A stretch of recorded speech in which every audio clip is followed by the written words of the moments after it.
Students, आज हम पढ़ने जा रहे हैं एक्सक्रीशन इन कॉकरोच। तो कॉकरोच जो है ये फाइलम आर्थ्रोपोड से बिलोंग करता है, belong to phylum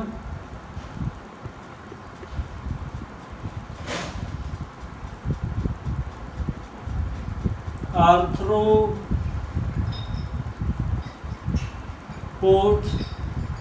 The word arthropod basically is the combination of two words, arthro and pods. Arthro means jointed and pod means legs or feet. तो cockroach arthropods है, mean जिसके feet और leg जो होते हैं वो जोड़दार होते हैं। किंगडम एनिमल के अंदर कॉकरोच वाहद ऐसा ऑर्गेनिज्म है जिसका एक्सक्रीटरी सिस्टम इसके ट्यूबुलर सिस्टम के साथ अटैच होता है। एक्सक्रीटरी सिस्टम काफ़ी सारी ट्यूब्स पे मुश्तमिल होती हैं। इसका एक्सक्रीटरी सिस्टम ट्यूब्स पर मुश्तमिल होता है काफ़ी सारी, इस वजह से इसके एक्सक्रीटरी सिस्टम को ट्यूबुलर एक्सक्रीटरी सिस्टम के नाम से बुलाया जाता है। और कॉकरोच के जो एक्सक्रीटरी ऑर्गन्स हैं वो है मालफिजियन या इसको मालफिजियन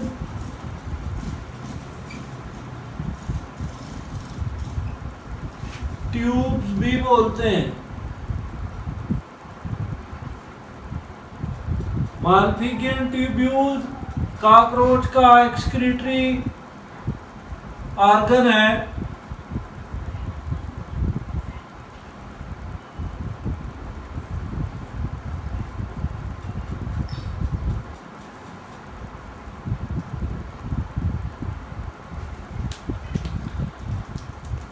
अब हम इसको इस तरह का एक स्ट्रक्चर होता है जिसको हम बोलते हैं क्रॉप, और इसके आगे का जो पार्ट होता है उसको हम बोलते हैं गिजर्ड।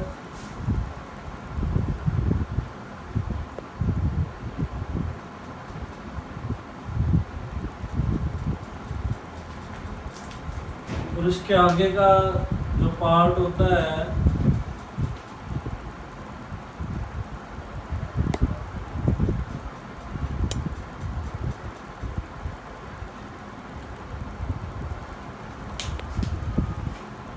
इसको हम क्रॉप बोलते हैं, इसको गिजर्ड बोलते हैं।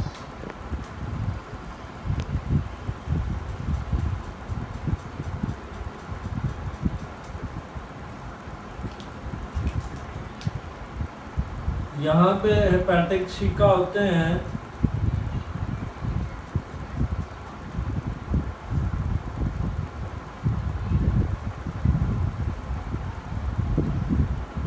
फिंगर लाइक प्रोजेक्शंस,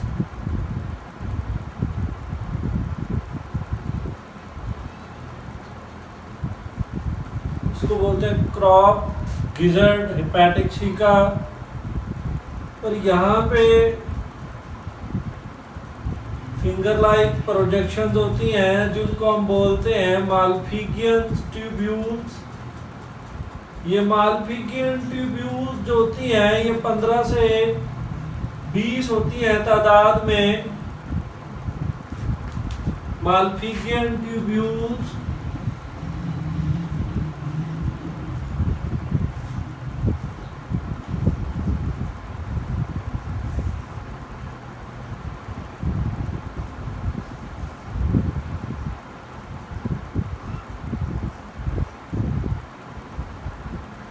ये मालफिजियन ट्यूब्यूल्स 15 से 20 होती हैं। अब इसकी जो बॉडी कैविटी है इसके अंदर जो फ्लूइड प्रेजेंट होता है इसको आप सिलोन कैविटी या साइनस का नाम देते हैं।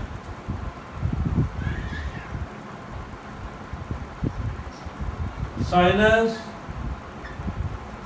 या फिर सिलोम बोलते हैं।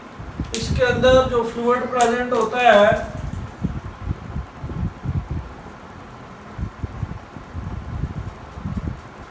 उसको हम नाम देते हैं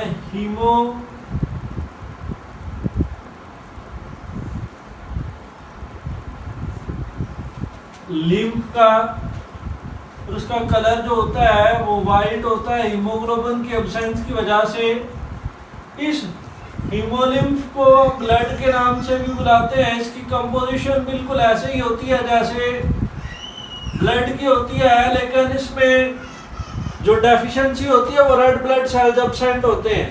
अब इन मालफिकेंट ट्यूब्यूल्स के अंदर छोटे छोटे सुराख होते हैं।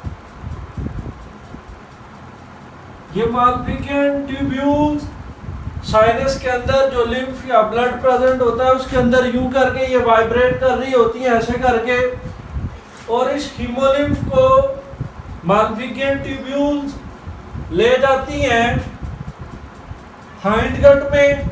इसके जो पार्ट्स होते हैं इसको डिवाइड किया जाता है इसकी गट को 3 पार्ट्स में। पहला जो होता है यहाँ से यहाँ तक का उसको हम बोलते हैं फोरगट।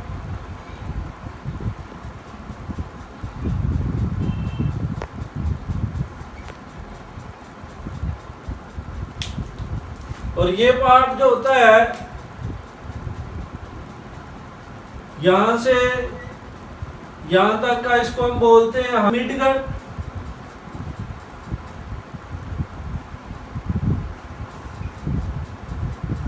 और लास्ट वाला पार्ट जो होता है उसको हम बोलते हैं हाइंड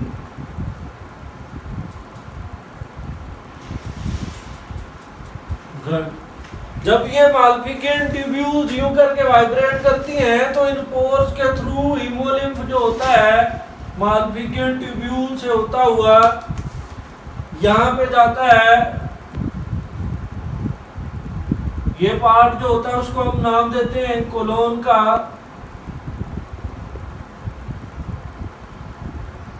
ये कोलोन में जाता है और कोलोन से फिर ये जाता है रेक्टम में।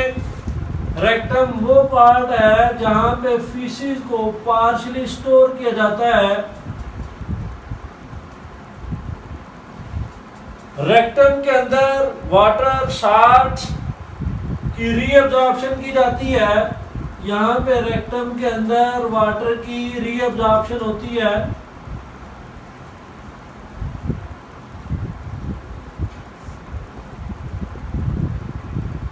रीअब्जॉर्प्शन होने के बाद एनस के थ्रू ये वेस्ट मटेरियल को रिलीज करता है।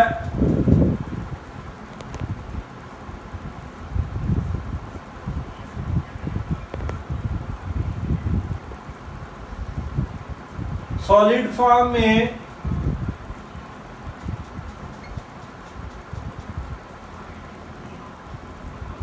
जिसको हम एक्सक्रीटा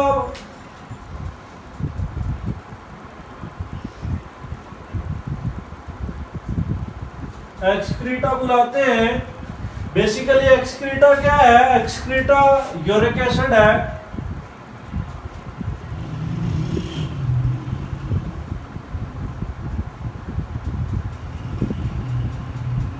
अब इसका कॉकरोच का जो एक्सक्रीटरी प्रोडक्ट है या वेस्ट मटेरियल है वो यूरिक एसिड है। अब यूरिक एसिड का 1 ग्राम सेल से रिमूव करने के लिए हमें 1 ग्राम वाटर रिक्वायर्ड होता है। हमें 1 ग्राम वाटर रिक्वायर्ड होता है। अब यहाँ पे एवोल्यूशन हो रही है with the passage of time.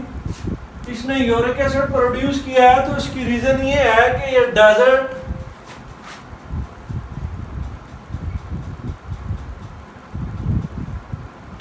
में रहता है या फिर टेरेस्ट्रियल रीजन में,